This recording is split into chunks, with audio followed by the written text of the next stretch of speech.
यीशु हेबे तुम साथी दूर हेब भय भ्रांति से तो जगतर ज्योति अंधकार हेब इति प्रात ज्योति जीवन जला प्रात ज्योतिर समस्त दर्शक भाई बहनी मानू मोर आंतरिक शुभेच्छा एवं अभिनंदन जनाए। मु आशा करुच्ची आपण मैंने भलरे अच्छी आपण मैंने नियमित भाव में आम कार्यक्रम देखुवर आपण मानू मु अशेष अशेष धन्यवाद जनाए। परमेश्वर धन्यवाद हो जे नियमित समय मध्य ईश्वर आमको वाक्यर किसी गुरुत्वपूर्ण व्यावहारिक विषय को आपण निकट उपस्थापन करने पर्यंत आमको साहाय्य करिसेंती। आमे से निमंते ईश्वर धन्यवाद करूँ एवं आपण मानक धन्यवाद जनाए। आज आमने जो प्रसंग रे आलोचना करिबा आ तार शीर्षक हला परिवार रो गौरव, the glory of the family. परिवार गौरव आमे कई मध्य आम परिवार मान मर्यादा उपरे आंगुली के उठाऊ एक कथा आमे चाहि न थाऊ। आमे चाहूँ आम परिवार मान मर्यादा को टेक रखिबा पई उच्च रखिबा पई आमे समस्ते प्रयास करिथाऊ आ करिबा उचित मध्य। किंतु केतळे केतळे परिवार जेतळे मान मर्यादा रे क्षुण्ण हुए अनेके ए अपमान सही पारि न थांती। ए प्रकार उदाहरण विरल नुहे जे अनेके समानकर जीवन मध्य हारि दैछन्ति। प्रत्येक परिवार मान सम्मान अच्छी। आमे देखिबा जे आम परिवार गौरव कौन, आम परिवार गौरव कौन ना ये जो गौरव शब्दटी इंग्राजी रे ग्लोरी यार अर्थ होची सौंदर्य, सम्मान, अलौकिक प्रतिफलन। जेतेबेले आमे परिवार गौरव विषय कही थाउ, मान सम्मान विषय कही थाउ, आमे साधारणतः मनुष्यर अहंकार, जागतिक सफलता अबा धन संपत्तिर कथा को आमे बुझी थाउ। परिवार धन संपत्ति, परिवार जश ख्याति को आम माने गौरव बोली विचार करि थाउ। किंतु एठारे आमे जेतेबेले परिवार गौरव कथा चिंता करूछु, यह ईश्वर दत्त मर्यादा एवं उद्देश्य परिवार जीवन रे आम माने कही थाउ। सृष्टिर प्रारंभ ईश्वर परिवार को एक सम्मान स्थान देइछन्ति। प्रत्येक परिवार एक सम्मान स्थान अटे। जो परिवार रे परमेश्वरंकर महिमा को ए जगत रे प्रतिफलन करिबा पई ईश्वर परिवार गठन करिछन्ति। भाई बहनी माने ईश्वरंकर योजना हला या जे ईश्वर परिवार को गठन कले एथि पई जे परिवार द्वारा ईश्वर तांकर गौरव तांकर महिमा को प्रतिफलन करेंगे, लोकमान निकट में आपणर महिमा को प्रकाश करेंगे। आज आम देखा परिवार गौरव परमेश्वरंकर परिकल्पना रे प्रकाशित होइछि। परिवार परमेश्वरंकर प्रतिमूर्ति को प्रतिफलन करिथाए।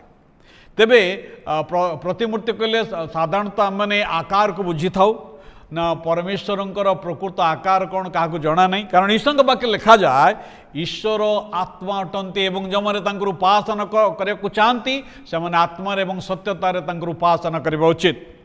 तेज जो आम कहू जे ईश्वरंकर प्रतिमूर्ति को प्रतिफलन करने परिवार सृष्टि करा जाइछि आ तार तीनटी अर्थ आम बुझा। प्रथम कथा ईश्वरंकर प्रेम, सहभागिता एवं फलपूर्णता।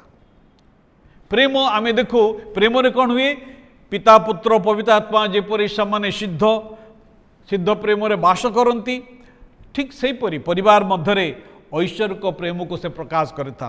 द्वितीय सहभागिता। परिवार परिवार मध्य आम सहभागिता को अनुभव करिथाउ। परमेश्वर अनंत काल संपर्क रे बास करती। परिवार मध्य एक संपर्कर स्थान अटे, एक सहभागितार स्थान अटे एवं फलपूर्णता, फ्रुटफुलनेस। परिवार रे आमे देखू परिवार जीवन आने। गोटे परिवार जदि गठन होइछि से परिवार रे आउ जने सदस्य जोग होती आ पिला माने बढ़ंती। ये केवल शारीरिक पिलामानकर कथा को बुझाए नहीं, मात्र आत्मिक पिलामान कथा मत बुझाए। आमर विश्वास मूल्यबोध ईश्वरीय जो समस्त विषय ताकू मत बुझाए जितेबाला आम परिवार प्रेम रे बास करि थांती आमे जगत को एक कथा देखई थाउ ईश्वरंकर गौरव जगत रे प्रतिफलित होता है। आमे गत थर मध्य एक कथा आलोचना करिथिलु एक सुदृढ़ समाजर मूलदुआ परिवार अटे। एक सुदृढ़ समाजर मूलदुआ आ परिवार अटे। गीत संहिता 127 गीतर एक पदरे एक कथा आमे पढ़िथिलु जदि सदाप्रभु गृह निर्माण न करती तेबे निर्माणकारी माने व्यर्थरे परिश्रम करती। बलिष्ठ परिवार बलिष्ठ मंडली को सृष्टि करे एवं बलिष्ठ मंडली बलिष्ठ समाज को गठन करे। एक बलिष्ठ समाज एक बलिष्ठ देश को सृष्टि करे किंतु एक भग्न परिवार भग्न समाज को गठन करे। परिवार रो गौरव है जेतेबेले परिवार चरित्र गठनर एक विद्यालय हो जाए जोठी पिला माने समानकर से जो चरित्र को गठन करती जो स्थान रे पिला मान को मूल्यबोध बड़ मान को किपरि सम्मान करने को हुए किपरि समानकर बाध्य होगा हुए साधुतार जीवन एवं विश्वासर जीवन जो स्थान रे समाने शिक्षा करि थांती। जो पिला माने अपना पितामाता को समादर करि जानती शिखिंट से माने अति सहजरे शिक्षक शिक्षयित्री नेता नेत्री मानू बड़ मानू सर्वशेष से प्रभु को सम्मान दे पारे।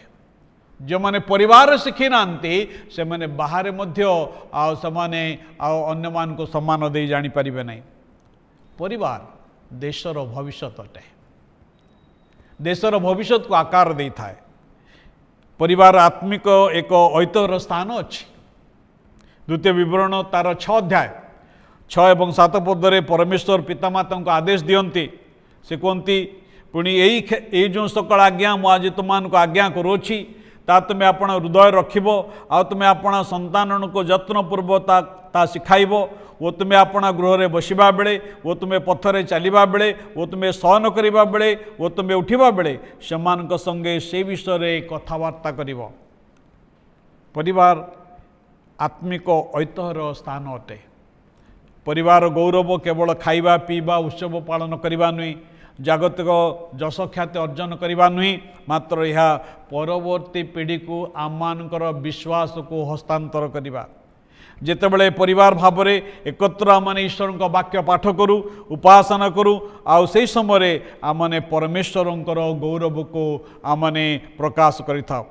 परिवार जगत रे साक्ष्य बहन करने द्वारा ईश्वर महिमान्वित होता से प्रभु वाक्य लिखा अच्छी माथ्यू तार 5 अध्याय 14 पदरे प्रभु ख्रीष्ट कहले तुमने जगतर ज्योति पर्वत पर स्थापित नगर गुप्त हो रही न पारे। एक ईश्वरीय परिवार आ समाने साक्ष्य बहन करती। भाई भणी माने आज तो आम समय हो जाऊँगी से अधिक कथा कहवाई चाहूँ नहीं तेबे ख्रीष्टों ठारे ही परिवार गौरव आमने पाई थाओ। आमर मूल मंत्र है ख्रीष्ट जिते ख्रीष्ट आम परिवार केन्द्र हुंती सी आम परिवार को गौरवान्वित करती ताही ख्रीष्ट ही आम परिवार आउ से गौरव अटंती। आसतु तांको निकट निजको समर्पण करवा एवं आम परिवार को गठन करवा। प्रभु आम प्रत्येक आशीर्वाद करंतु। आसतु पदे प्रार्थना करवा।